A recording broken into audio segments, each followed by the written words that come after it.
যোগ্যদের তালিকা প্রকাশ করতে হবে। যোগ্যদের তালিকা এফিডেভিট আকারে প্রকাশ করে সুপ্রিম কোর্টে জমা দিতে হবে। মিরর ইমেজ কোথায় আছে, মাটি খুঁড়ে না কোন কম্পিউটারের মধ্যে আমরা জানি না, সেই মিরর ইমেজকে পাবলিশ করতে হবে। নমস্কার, নতুন বাংলা থেকে বলছি সন্ময় বন্দ্যোপাধ্যায়।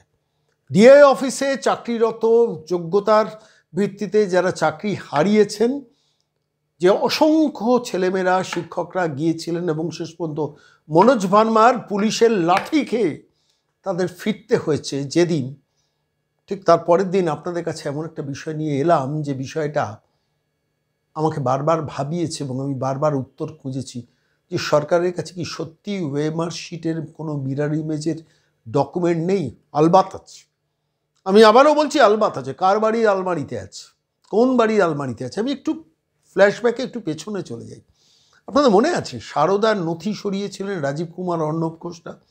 রাত্রির 11টার পর ব্যাংকের অ্যাকাউন্টের লকার খুলে পেন ড্রাইভ থেকে ল্যাপটপ সমস্ত কিছু সরিয়েছিলেন। সেগুলো কার বাড়িতে আছে জানেন? Any idea? কার বাড়িতে থাকতে পারে একটু বলুন তো? যার জন্য রাজীব কুমারের বাড়িতে যখন সিবিআই গিয়েছিল তখন তিনি কলকাতা পুলিশ কমিশনার মমতা বন্দ্যোপাধ্যায় রাস্তায় বসে পড়েছিলেন ধর্নায়। আপনাদের সে দৃশ্যটা মনে আছে তো? ঠিক একইভাবে আমি বলছি এই ওয়েমার শিটের যে মিরর ইমেজ, ওয়েমার শিটের যে ছবিটা, সেই মিরর ইমেজটা আছে অবশ্যই সরকারের কারুর কোনো একজন কর্তার বাড়িতে আছে। আপনারা হয়তো প্রশ্ন করতেই পারেন যে সন্ময়বাবু আপনি গেস ওয়ার্ক করছেন কেন? না, কোনো গেস ওয়ার্ক, কোনো গেস ওয়ার্ক করছি না। নির্দিষ্ট তথ্যের ভিত্তিতে আমি আপনাদের কাছে একটা তথ্য পেশ করছি। একটু মিলিয়ে দেখুন তো আমি ঠিক বলছি না ভুল বলছি। যদি ভুল বলি সেটাও লিখবেন। আমি বলছি ওয়েমার শিটের মিরর ইমেজ যদি রাজ্য সরকার প্রকাশ্যে আনে তাহলেই দুধ আর জল আলাদা করা যাবে, অনেকটা করা যাবে, পুরোটা না হলে অনেকটা করে ফেলা যাবে। যোগ্যতার তালিকাটা বেরিয়ে পড়বে। এই তালিকার মধ্যে কোনো অযোগ্য আছে কিনা সেটা প্রকাশ্যে বেরিয়ে আসবে।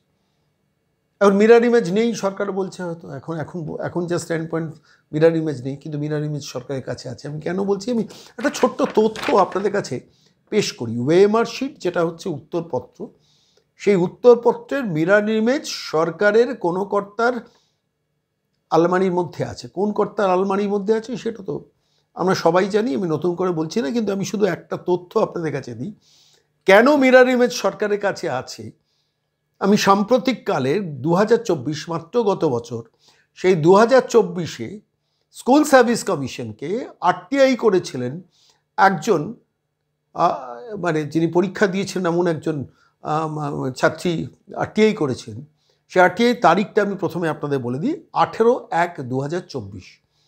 18/1/2024 তিনি তার উত্তরের নম্বর ডিটেলসটা জানতে চেয়েছিলেন এবং সেই জানতে চাওয়ার প্রেক্ষিতে সংশ্লিষ্ট ছাত্রীকে লিখিতভাবে স্কুল সার্ভিস কমিশনের পক্ষ থেকে যে উত্তরটা দেওয়া হয়েছিল, ভালো করে শুনবেন, আমি সেই উত্তরটা একটু পড়ে আপনাদের কাছে শোনাচ্ছি।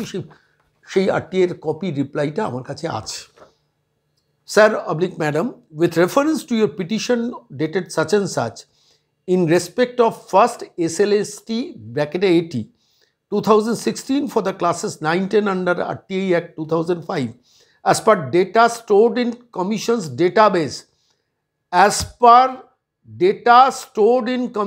database, ভালো করে খেয়াল করে দেখুন কবে চিঠিটা দিচ্ছেন। 18/1/24, যে 2024 জানুয়ারি মাসের 18 তারিখ রিপ্লাই দিচ্ছেন এবং সেই রিপ্লাইয়ে পরিষ্কারভাবে লেখা রয়েছে as per data stored in commission's database, অর্থাৎ কমিশনের ডেটাবেসে এটা স্টোর করা আছে, এই তথ্যটা স্টোর করা আছে। তার ভিত্তিতে বলছে I am to supply the following information as sort by you. তারপর ইনফরমেশনস কী লেখা রয়েছে 1 নম্বরে, the total marks obtain by the candidate having roll number such and such. পুরো ডিটেলটা দিয়ে দেওয়া হচ্ছে। সেখানে ওএমআরে কত, পিটিতে কত, একাডেমিকে কত, 9-10-এ টোটাল নাম্বারসটা ওএমআরে কত আছে, সমস্ত ডিটেলসটা দিয়ে দেওয়া হচ্ছে। সেকেন্ড প্যারাগ্রাফটায় লেখা হচ্ছে the copy of the OMR sheet number such and such in respect of your subject is enclosed herewith. কি বুঝলেন? কিছু বুঝতে পারলেন? একটু ভালো করে খেয়াল করে দেখুন তো। The copy of the OMR sheet is in respect of your subject is enclosed herewith. 18/1/24 সংশ্লিষ্ট ছাত্রীকে ওয়েমার শিটের কপি দিয়ে দিচ্ছে কে? School service commission. On the basis of what? তারা লিখছেন as per data stored in commission's database. আমার কাছে কপিটা আছে, আমি সংশ্লিষ্ট ছাত্রী পরিচয় দিতে চাইছি না বলে আমার হাতে কপিটা রয়েছে, আমি সেটা আপনাদের কাছে আমি শোনাচ্ছি। As per data stored in commission's database. আচ্ছা বলুন তো, কমিশনের ডেটাবেসে যদি স্টোর থাকে এবং সেখান থেকে যদি যখন বলছে যে the copy of the OMR sheet is in respect of your subject is enclosed herewith, OMR শিটের কপি পর্যন্ত দিয়ে দিচ্ছে। ডেটা কমিশনের স্টোর বেসে রয়েছে, ডেটাবেসে রয়েছে, স্টোরে রয়েছে, কমিশনের স্টোরে রয়েছে, ডেটাবেসে রয়েছে, এবং সেখান থেকে ওএমআরের কপি পর্যন্ত তাকে প্রোভাইড করা হচ্ছে।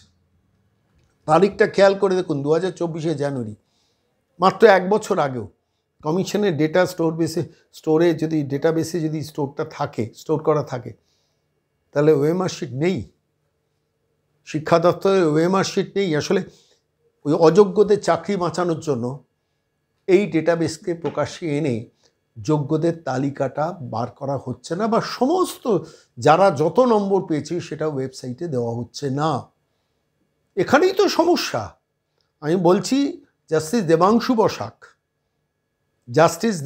বসাক কিংবা জাস্টিস সঞ্জীব খান্নার বেঞ্চ যে 25,735 জনের চাকরি বাতিল করলেন, এই বাতিলের পেছনের অঙ্কটা হচ্ছে যে যোগ্যদের তালিকাটা রাজ্য সরকার ইচ্ছাকৃতভাবে তুলে দেয়নি।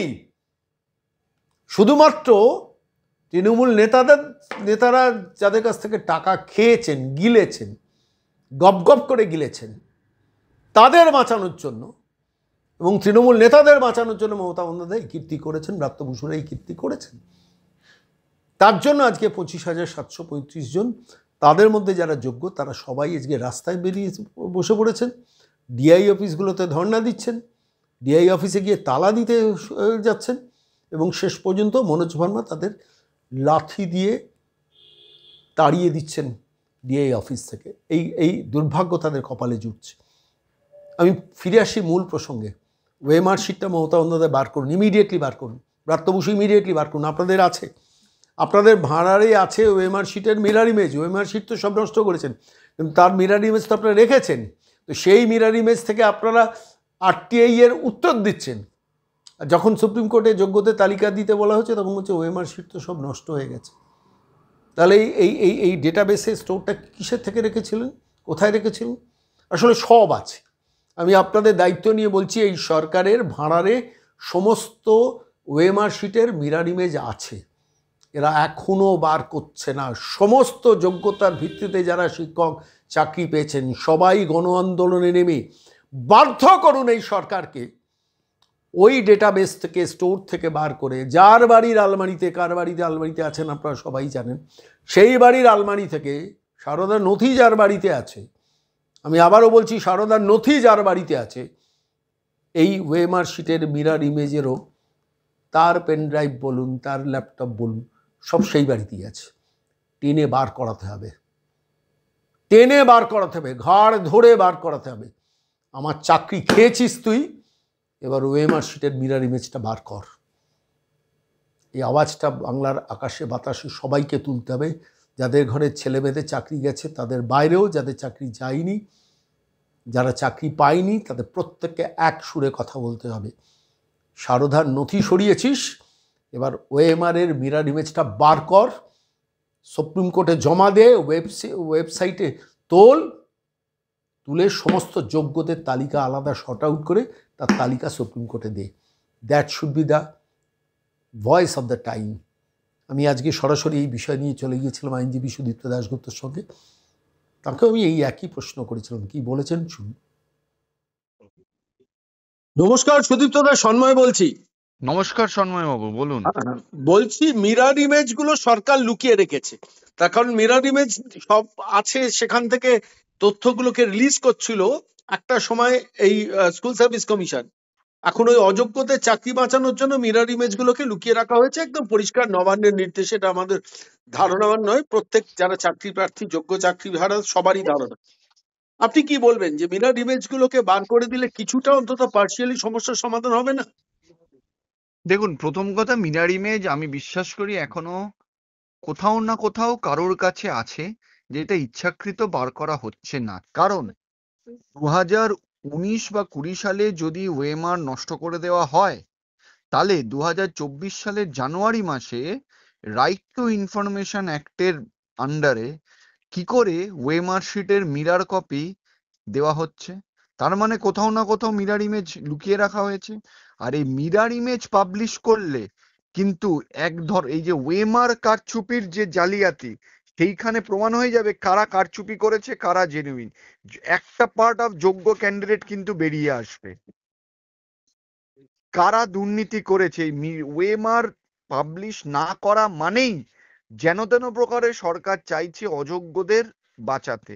আজকে এই ওয়েমারের মিরর ইমেজ যদি বেরিয়ে আসে, যদি প্রকাশ করা হয়, তাহলে কিন্তু এটা পরিষ্কার হয়ে যাবে একটা পার্ট, যে এই ওয়েমারে কারা যোগ্য, কারা সঠিক ওয়েমার দিয়েছে আর কারা ভুল ওয়েমার দিয়ে নম্বর পেয়েছে, ফেল করে শূন্য পেয়ে চাকরি পেয়েছে। এবং আপনাকে একটা কথা বলি, আমাদের honourable division bench justice Debangshu বসাকের ডিভিশন বেঞ্চ অর্ডার দিয়েছে যে সবার ওয়েমার প্রকাশ করতে হবে ওয়েবসাইটে। হুম। এবার ঘটনা হচ্ছে সবার ওয়েমার তো প্রকাশ করেনি এরা, কারুর ওয়েমারই প্রকাশ করেনি। তার মানে এটাই জানাচ্ছে যে যারা যেন তেন প্রকারে চাইছে যারা অযোগ্য তাদের বাঁচাতে। অনেক ধন্যবাদ, অনেক ধন্যবাদ। ধন্যবাদ।